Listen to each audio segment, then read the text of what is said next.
Simon, is now a good time? There's something I need to talk to you about. Hey, what's up? If you think it's something I can help with, then I'm happy to talk. It's about Oliver. Oh, I'm sorry, Kate. I'm not really supposed to discuss school matters privately. I know we might be childhood friends, but I could get in trouble if people knew we were discussing that kind of thing outside of the official channels. Who's to say how the other moms might react? I understand. I'm really sorry about this, and I hate to trouble you. But before I call the school, I thought it might be best to talk to you first, since you are his teacher and all. I know it's not normally how things are done, but please, can you make an exception just this once? Okay, Kate, but I mean it. I really can only do this once. So what's up? So here's the thing. Oliver recently started saying he doesn't want to go to school anymore. I've asked him so many times, but he won't tell me why. Huh? By any chance, is that why he's been absent the last 2 days? I'm sorry. I heard you call in reporting it as an illness. Oh, I just thought he was a little under the weather. Look, there's no kid that age who doesn't feel like taking the day off every now and then, right? So, to be totally honest with you, I did let him have one day off. But then he said he didn't want to go today either, and now he's refusing to go tomorrow too. He won't listen to anything I say. I asked him if he's having some kind of problem at school, but he won't tell me anything at all. Oh, I'm sorry, Kate. I really thought I had a good idea of the situation in class. But based on what you told me, it sounds like there might be something going on that I don't know about. I see. Would you mind keeping a closer eye on him for the time being? I'm so sorry to trouble you like this. It's fine, don't sweat it. Here's what I'll do. I'll speak to some of Oliver's friends about this and see if I can find out what's going on. Don't worry, we'll get to the bottom of this. I'll contact you as soon as I know anything. Don't let this get you down, okay? Let's just see how things play out and take it from there. If you pry too much when he already feels down, I think there's a chance it might make him hate school even more. And then he'll never end up coming back. You're right. Got it.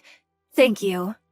Oh, by the way, if it seems like this is gonna drag on any longer, I'll go through the proper channels and contact the school next time. I assume they'll speak to you about it in that case, so I can only apologize in advance for any inconvenience. But you're right. For the time being, let's just see what we can find out. Thanks, Simon.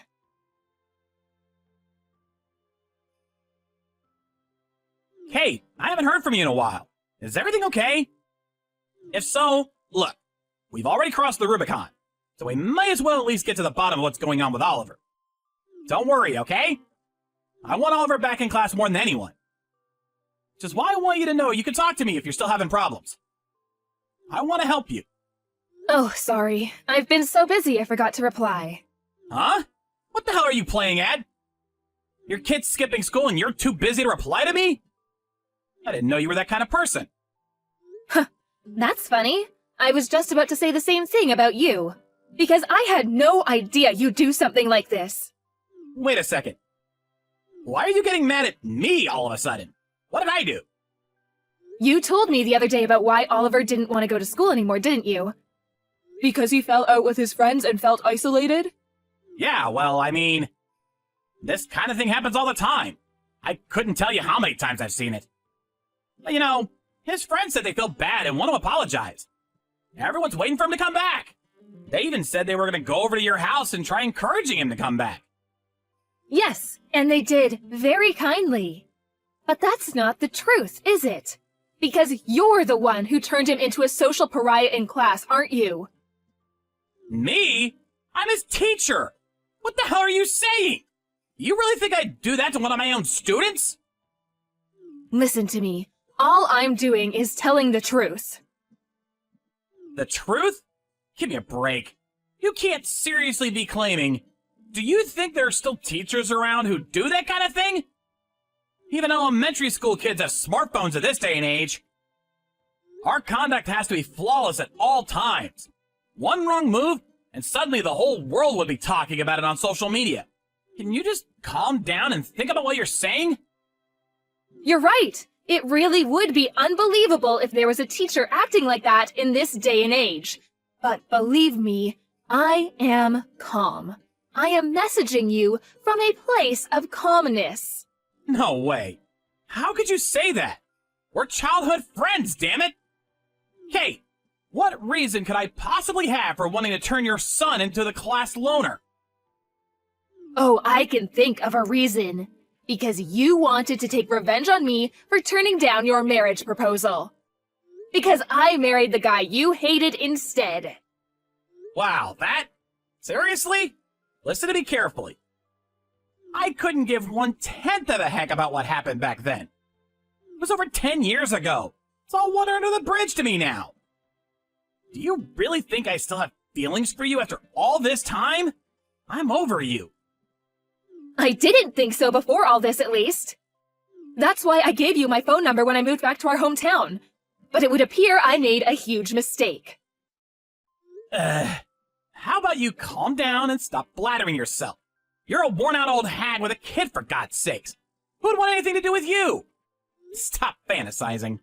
And what the hell does me falling out with your husband have to do with anything? Stop coming up with weird excuses to justify your lunatic behavior and start taking your meds. You're creeping me out. Your dad's a good-for-nothing high school dropout. Your genes are worth less than dirt, and you'll never amount to anything, you miserable little worm. If you dare tell your mom about anything I say to you, you're both gonna need to start looking over your shoulders. Did I miss anything? That's what you said to Oliver in class, isn't it? Not only that, but you banned all of his classmates from speaking to him. What do you think you're doing? Are you seriously trying to take revenge on me through my son? Is this really what kind of person you are? Wow. Just wow. I'm speechless. This is beyond ridiculous. This is just some pile of baloney you heard from Oliver. Kids are masterful liars. It comes as naturally to them as breathing. Surely you as a mother would know that. Could you please not try and turn me into some kind of monster without having a shred of evidence to back it up? You're tapped in the head. You seemed a lot wiser and more reasonable back when we were kids. Kind of disappointing seeing how you turned out. It is exactly because I'm a mother that I know he's telling the truth. If I didn't believe my own son, what would that make me? Do you have any idea how much it hurt him to be told such horrible things? By his own school teacher? You call yourself a teacher. God, what is it with that question? It's like some kind of freaking slogan for angry moms. I'm sick of hearing it already. Yes, actually, I do call myself a teacher. Now, I'm going to tell you something. Make sure you remember it. Being a teacher means I spend more time with the kids throughout the year than their own parents, which is why I need you to start treating what I say with a little bit more credibility. I mean, really, you're going to believe the word of some lying kid over a highly respected adult? Come on, which is it going to be? Who do you believe? I believe my son! I see. Okay, Mommy, let me ask you a question. Where's the proof? Hold on, let's see it. If you're going to accuse me of saying all this stuff to Oliver, then you must have proof. I have no way of proving what you said to Oliver. Okay, then this conversation is over. If you refuse to cease and desist, I'll report you to the school for harassment. This conversation is not over. I might not be able to prove that you said anything to Oliver, but I can prove that you banned everyone else in the class from speaking to him. I gotta be honest, you're really bugging me now. I have no idea what kind of proof you think you have. But if you want to report me to the school, then go right ahead. Do whatever you like. Okay, I will. That's exactly what I'll do. This is the perfect opportunity to tell you. So get this. Even if, for argument's sake, I did do something, you should know that I have friends in high places who will be there to protect me if I need it. Friends in high places? A teacher? Who would protect you? My uncle. He's on the Board of Education. If anything happens to me, he'll have my back. To put it bluntly. So that's why you think you've got free reign to do whatever you want, huh? Suddenly, everything makes sense. If that's how you want to play this, I have a little something of my own to tell you. Huh? It really is a coincidence about my father-in-law, don't you think? Your father-in-law? My husband's dad is the superintendent of the Board of Education. It would be extremely foolish of you to believe you're invincible just because your uncle happens to be a board member. Really? By the way, about that proof. You just said you had proof? Oh, what's this? You seem to have changed your tune. Didn't you just tell me to do what I wanted? Quit harping on and show me the proof already! You need to understand that you don't have a hope in hell of taking me down based on the word of a few brats alone. If that's all you have. It's more than possible they could cook up some story together to try to get me fired. That kind of thing does happen, you know. The proof is the recording of you threatening your students.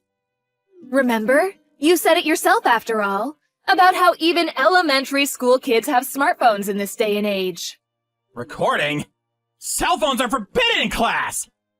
They're to be kept in lockers and used only at break time! I don't believe you! All students know they'll be severely reprimanded if they're caught with their phones in class. We have a very strong system of deterrence in place. Duh, I know that. Who doesn't? Do you seriously not know that kids hide them in their pockets and sneak them into class despite having been a teacher all these years? Besides, since when did the threat of the teacher getting angry ever stop kids from breaking the rules? Most importantly, he did it to help out a friend in need. Who was it? Who recorded me? I want a name now! Like hell I'm telling you anything. Shut up and give me a name! Now! Even if you knew their name, it wouldn't protect you from what's coming. Have you even thought this through? The teacher who bullies and intimidates his own students versus the students who break the rules to protect their friend? How do you think this ends? You don't need to be a genius to figure it out. In any case, even if you don't understand, you will soon. Now, if you'll excuse me, I have nothing more to say to you. Never contact me again. You're not going anywhere! Don't try to run away from me! I said I wanted a name! Who recorded me? You will pay for this insolence! You all will!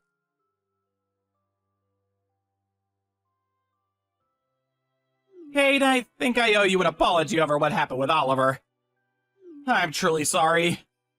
The way things are going, it's looking like I might not be a teacher for much longer. I abused my position due to personal grievance, which is absolutely unacceptable and should never have happened. I've reflected on what I did, and I'm truly sorry. So please, will you find it in your heart to forgive me for what I did to Oliver? And Oliver himself? If he forgives me, I might still be in with a shot of salvaging things at work. Please, will you give me a chance to apologize to him in person? I told you never to contact me again, didn't I? I'll be letting the school know you contacted me directly and not through your lawyer like you were supposed to. I will never forgive you for bullying, victimizing, intimidating, and threatening my son. A person like you should never have been allowed to become a teacher in the first place. I'll make sure you never get a chance to see Oliver again. Please. I did this for a reason. I really did love you, Kate. Which is why I was so shocked and hurt when I found out you were marrying that high school dropout. I always thought I'd be the one to marry you. I could have made you so much happier. But then when I got down on one knee and you turned me down, my world fell apart. Yes, Simon. I know. You do? You finally understand? In that case, maybe you and me can finally give it a shot. I've been waiting all my life for this moment. Will you be mine, Kate? No. I mean, I know what a despicable, hopeless waste of space you are. Did you really think I was going to say yes to your proposal? We never even dated. Never contact me again. You disgust me. What?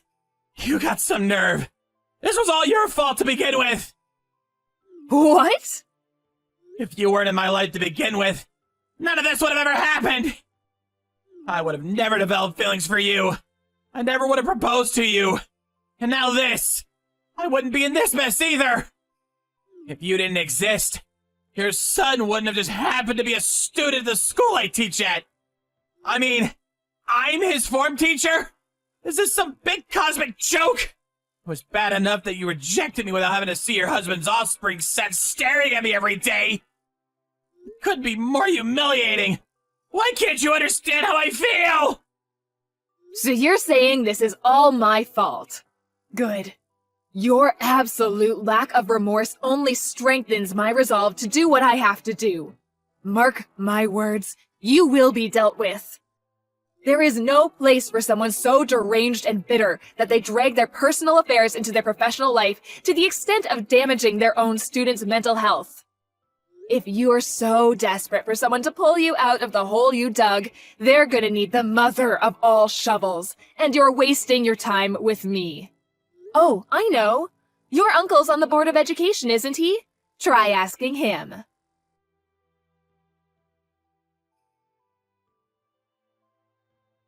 Oliver became incredibly emotionally unstable after Simon said all that awful stuff to him. One of his classmates noticed that his mood seemed to drop every time the teacher went over to speak to him. He was so concerned that his mom called me after school to discuss the situation. She said she thought there was a possibility that Mr. Pierce, aka Simon, was harassing him. What's more, apparently my son wasn't the only student he'd threatened. Oliver's friends, too, were told that if they told their parents about how they weren't allowed to speak to him, he'd ban everyone from speaking to them, too. After finding out the truth, me and the other moms all joined forces. They were all so kind, and each tasked their children with paying close attention to the dynamics between Simon and Oliver in class, and report back to us with anything they noticed. Everyone soon became aware that something unpleasant was happening, but even still we found it difficult to take definite action for lack of concrete evidence. Which is why I was relieved to hear one of Oliver's friends was clever enough to record Simon threatening him. Even though they knew if they were found out, they'd end up in the same situation or worse. I was moved to tears by the level of kindness and bravery doing something like that must have taken. Oliver told me everything when I gave him the news that we'd been collecting evidence and were ready to present it to the school. I've never seen him look so relieved in my life. Then, we finally made our official report to the school and Board of Education. Simon's teaching license was revoked, and he was fired on the spot. By the way, you know how he said his uncle was a board member? It was actually true. But ironically, far from making everything disappear, as he'd naively expected, he was actually angrier than anyone and vehemently demanded he receive the most severe penalty. It just goes to show, you can't expect someone to have your back when you're in the wrong just because you happen to be related to them. That man is so deluded it's disturbing. With his former bully gone and things at school having calmed down, Oliver made his long-awaited comeback. He graduated with flying colors just this year. I can't deny I was a little anxious at the time about Simon trying to get his own back against my son somehow. I thought about moving house, changing schools, and all sorts of other potential solutions. But ultimately, Oliver was dead set on graduating alongside all of his friends, and I wanted to respect that. I did start dropping him off and picking him up from school by car every day just to be safe. But even still, I'm so happy he was able to graduate at the school he was used to with the friends he loved. I was showered with thanks by the teachers at the school, as well as members of a local crime prevention organization. The other day, Oliver came up to me and said, "Mom, 2 juices and 2 ice creams, please." After which, a beautiful young lady walked in. Oliver got a girlfriend! I found myself moved to tears yet again, this time while preparing juice and ice creams. I'd prefer if you guys didn't mention what a crybaby I am to anyone, though.